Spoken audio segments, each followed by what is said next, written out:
Hi everyone, Jen Holt here at Inspired by Purpose to bring you your pose of the day. Today's pose is called Side Angle Pose Parsvakonasana. It's a standing pose, so we're working on the strength through the lower body, the legs, the glutes.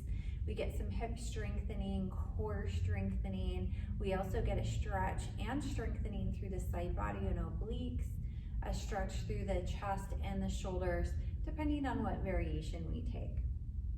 So let's get into it. We're gonna start by bringing our feet a little further apart, and we'll turn the right toes out.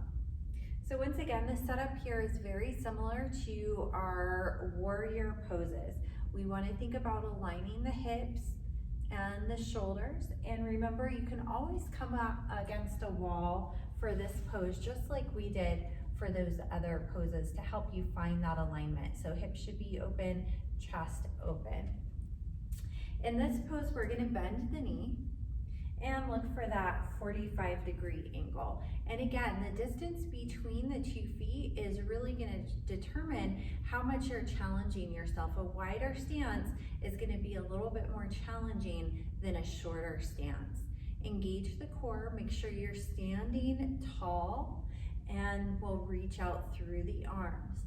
Now to come into our side angle pose, we'll start by bringing the right hand to the left knee, and the left hand will start to float up if that's available. And this may be your pose today. It's a great place to be. Long line of energy from the outer edge of that back left foot to the top of the head. So one straight line, engaging the core, pressing the top left shoulder back so that the shoulders can be stacked, hips stay open, knee over the midline of the foot.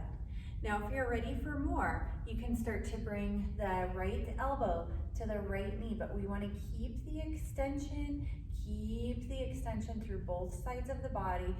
Keep the back foot rooted down so we're not dumping all the weight here. That back leg is still working. And once again, you can hold here so the right palm is facing up, kind of like you are offering something out to someone in front of you, like a little tray. This is a great place to be. Again, you can stay here. I'll give you some other options with that left arm, which you could choose whether the hand or the elbow is on the right knee. The left arm could rest on the side body. You could take the hand to the hip, straight up, or over the ear. You could also do a little half bind by bringing the arm, it's the back of the hand that comes to the lower back. If you're ready for more, you can start to look for that opposite hip or glute. So you might one day be able to bring the left hand all the way reaching through to that right inner thigh. Once you've got that, then you might be ready for a full bind. You can start searching for your full bind by bringing the right hand inside the right foot.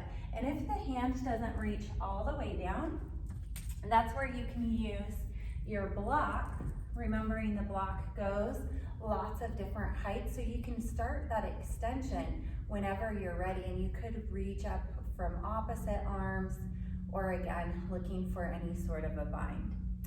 Once you're comfortable here and you're able to keep the shoulders stacked, the top of the head long, you may be able to come all the way to your full bind by weaving right hand under the right leg, and you'll look to interlace the fingers behind your back.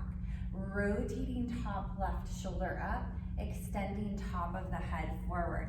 So I'll show you what that looks like from behind when you have the full bind. The fingertips are coming together, or the palms are coming together. We're rotating top shoulder. The back leg stays long and strong, reaching top of head away. So you want to be careful not to dump all your weight into that front leg when you're coming into your bind.